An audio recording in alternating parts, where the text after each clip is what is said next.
How's it going, my G's? Hope everyone's doing well and you've all got your ocarina of time. You're ready to do some learning.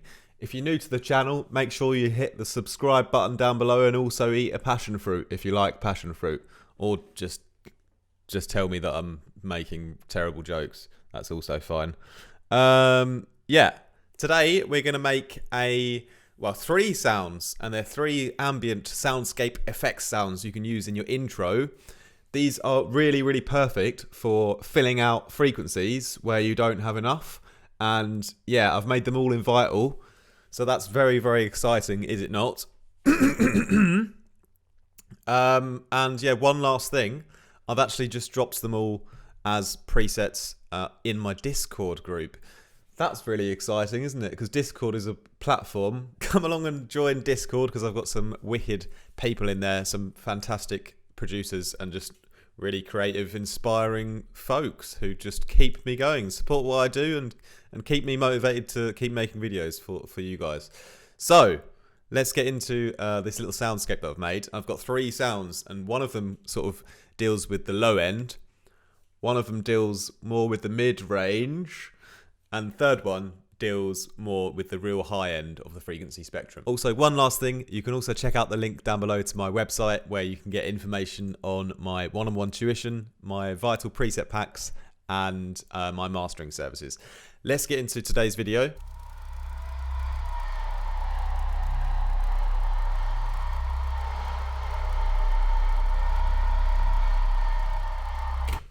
So what we've got is we've got some rumble, we've got some wind, and we've got some crackle.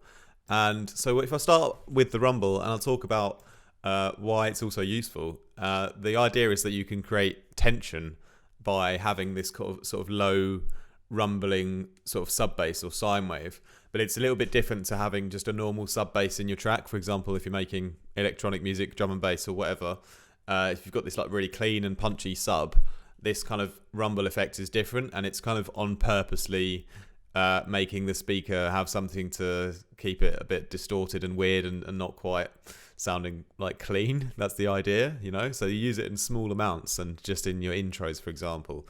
And the reason why it's sort of also paradoxically bad is because, as you can see, if I pull up an EQ and look at the sides, I've decided to sort of, you know, you can see the low end has a lot of stereo. So, I mean, technically, you know, that's bad for a speaker because it can't really reproduce that and cleanly, you know. But by leaving it in, I'm sort of intentionally creating this kind of rumble. But I'm only using it in a really low volume and not like on my drop or anything like that. So it's just a kind of intro sort of sound. But something you would hear maybe in some kind of films or movies featuring Hans Zimmer, perhaps, and he will create some tension using this kind of effect. And all it is a sine wave pitched down, and we've sort of got a bit of the form scale and formant modes on it, and these are all randomized. And with all of these sounds, I'm using random generators to create the movement because they're kind of like natural. So you want to just find the right things to tweak on the randomization here. So we're randomly sort of stretching the sine wave around a little bit. It's sort of got some unison detuning on it. Then I've just sort of filtered it a little bit, and we've got a little bit of movement going on in the chorus. Actually, quite a lot of chorusing, reverbing the sub as well, which is something you wouldn't normally do. And yeah, then a little bit of compression at the end. And yeah, that kind of compressor sort of brings out a little bit of this white noise that I've left in. It's just a tiny amount of white noise, almost to make it sound like a little bit sort of distorted as well. But that's a rumble. And if you have a track where you've got sort of some pads, some mid-range ambience and things, but you've got nothing in the real low end, you can use something like a bit of rumble like this. You know, you could sort of really turn it down in your mix, and you can sort of have it just sort of creeping down here just to help you fill out the frequency spectrum in a track which may sound like it's missing something from somewhere, like in the intro especially. So yeah, that's basically the rumble. And then I'll move on to the second one, which is my favorite, which is the wind. And I'm really happy with the way that this turned out. And all I've done here is I've used the sample mode or the sample clip called Bart. I don't know what that even means, but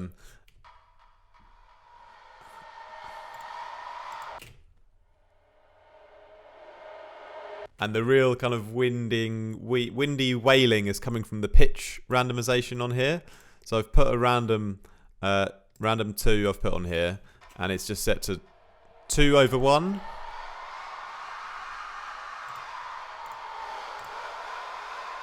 It just goes up a little bit, sort of 14, so it just kind of pitches up and down a bit randomly to create this sort of howling wind effect.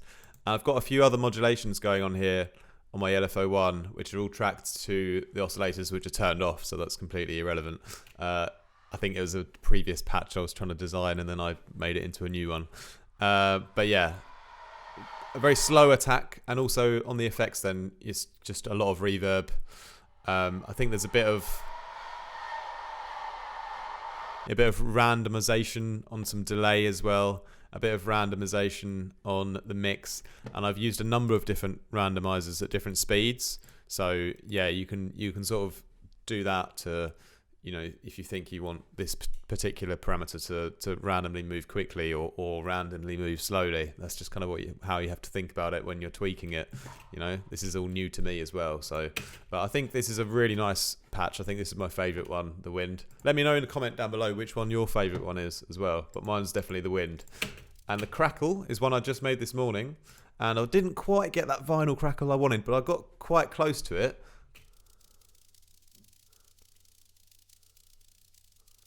You kind of hear that. It's, if I turn it up a bit, that's kind of how the patch sounds, you know. So I put on an endless smile reverb, and I've put on a channel EQ to take out some of the low end, just to make sure it's the real high frequencies in the sound. And again, like filling out the frequency spectrum in your intro, this is great to fill out that high end, a bit of sort of vinyl crackle. And you could just use a vinyl crackle sample, I mean, as well, but I'm trying to make vital patches for fun.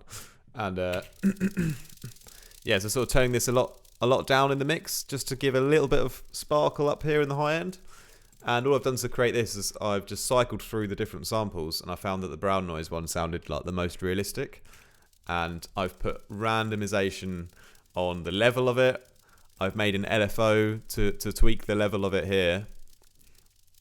So it's actually the this LFO is adjusting the level up and down, but then the randomization is going on the speed of the LFO. And then I've also got a bit of randomization on the overall volume here as well. And a little bit of randomization on a filter movement here. A little bit of randomization is the most used word in this video, on the pitching of the sample here. And then yeah, we've got like a little compressor to kind of just bring up the volume a bit. I'm delaying the whole thing, and I'm randomly tweaking the lengths of the delays, and I'm randomly twinking the mix of the delay.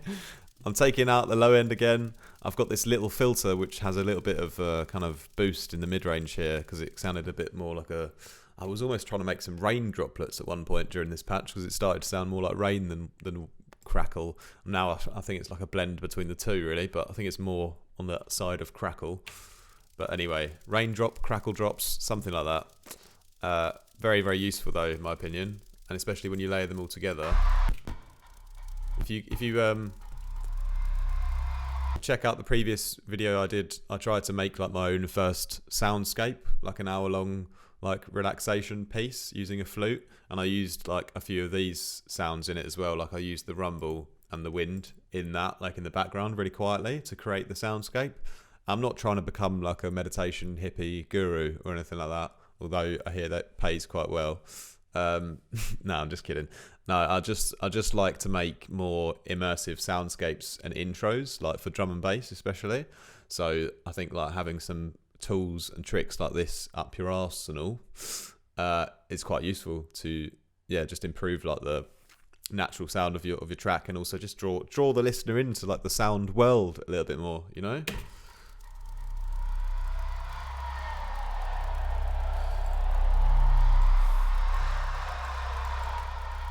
And And like I said, you could really use these things in like a really low volume to create that extra like detail in the background that you don't really pay attention to, but your mind kind of knows it's there, and you feel like it's more of a high quality and interesting listening experience.